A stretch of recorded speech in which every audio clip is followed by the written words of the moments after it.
Chapter 7 Soye Speaks Up. On Friday afternoon, Soye's father, Mr. Nasiri, picked us up after school. He had a friendly smile and gentle eyes, but he was as quiet as his daughter. Soye lived in a tall building, so Mr. Nasiri carried my cage up one, two, three flights of stairs to their clean and quiet apartment. Mrs. Nasiri opened the door for us. She spoke to her husband and daughter, but I couldn't exactly understand what they were saying. Hummy, hummy, a little voice called out. Soye's little brother Derek toddled toward the door to greet me.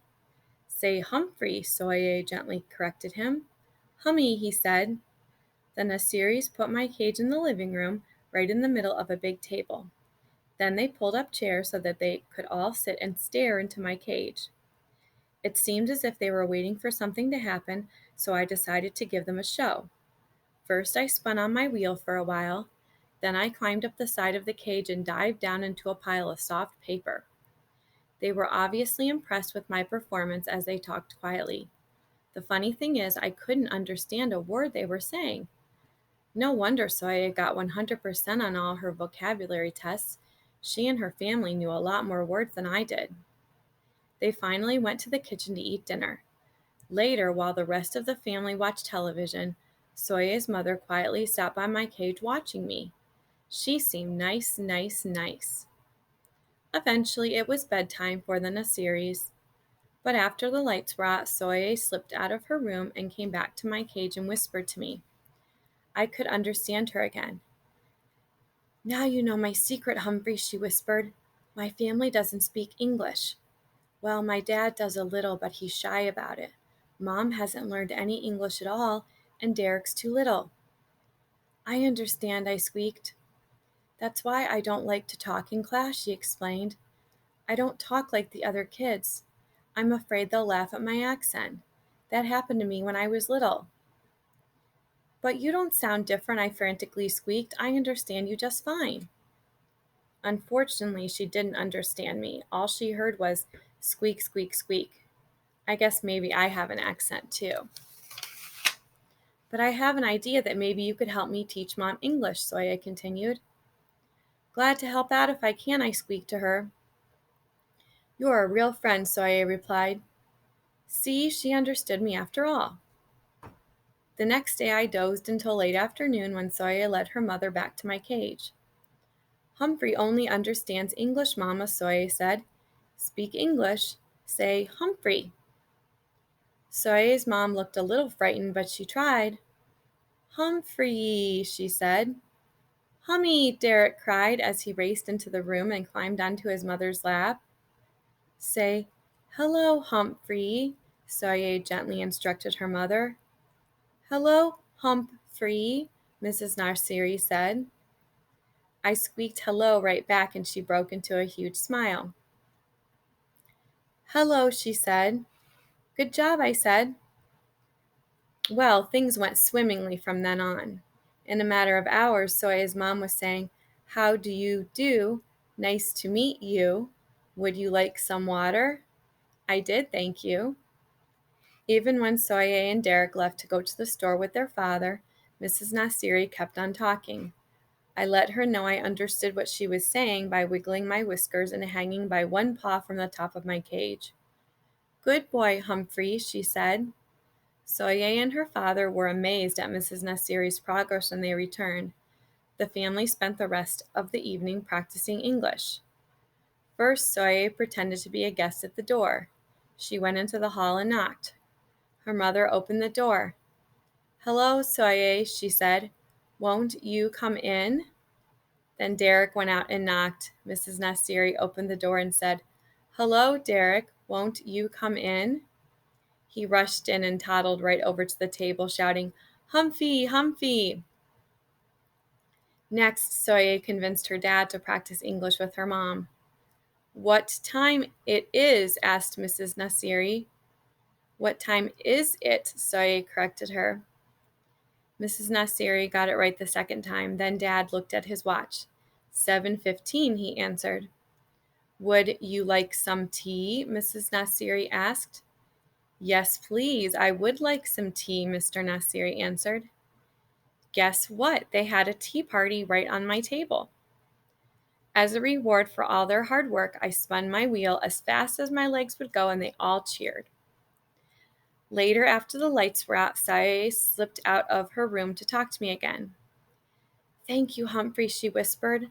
"My mom says she's ready to go to English class now, but I wish you were the teacher."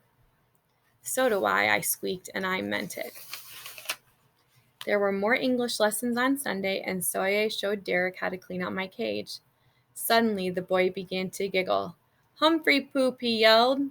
His English was improving too. On Sunday night, Soye gathered her family together again. "I want to teach you the American song," she said. Then she opened her mouth and began to sing. "Oh, say, can you see by the dawn's early light?" I stood up, just like we do in the classroom when the Star-Spangled Banner is being sung. But I'd never heard it sung like that before. Soye had the most beautiful voice in the world. It was like a gentle breeze. No, like rippling waters. No, it was beautiful. If only our classmates in room 26 could hear her. Which gave me the start of another idea. But I didn't have time to think much at all, because soon the whole family was singing the Star-Spangled Banner, and I squeaked right along with them, even on those high notes. When we got back to school on Monday morning, though, I was a little disappointed. Mrs. Brisbane asked Soye how things went over the weekend. "Fine," said Soye, and nothing more. Like Miss Mack said, you can learn a lot about yourself by getting to know another species. But boy, sometimes it's a lot of work. That Monday, I sat in my cage worrying about Soye for quite a while before I dozed off. When I woke up, I noticed that room 26 had changed. The bulletin board was covered with brightly colored leaves. The tops of the chalkboards were lined with big paper witches, ghosts, and skeletons. Hanging from the light fixtures were black crepe paper bats. Then I looked to my right and gasped. A horrible, huge orange face with an evil grin was staring directly at me. I jumped back, my heart pounding. "Hey, Humphrey, don't you like an old pumpkin head, AJ?" whispered to me from a seat nearby. "Look, Humphrey's scared of a little old jack-o'-lantern," Gar said. "Scaredy cat, scaredy hamster." I stood up straight and looked as unscared as I possibly could. "Quiet, Garth and AJ," said Mrs. Brisbane.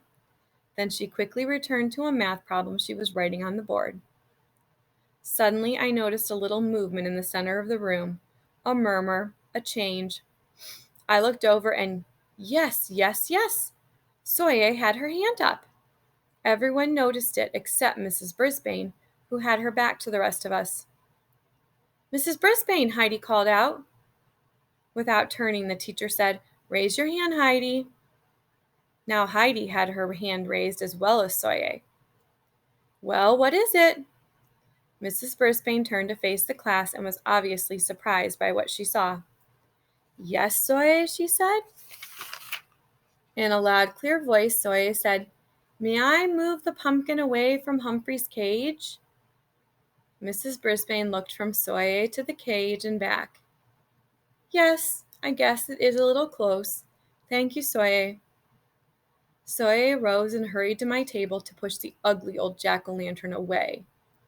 She didn't say a word, but she winked at me, and I knew what she meant. "Heidi, did you want to say something?" Mrs. Brisbane asked. "Not anymore," she said.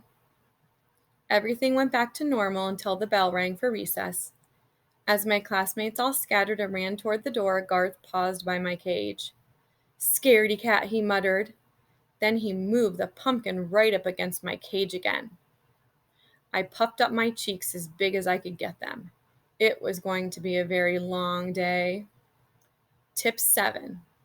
When hamsters feel intimidated, they often puff up their cheeks. Have a good night, everyone.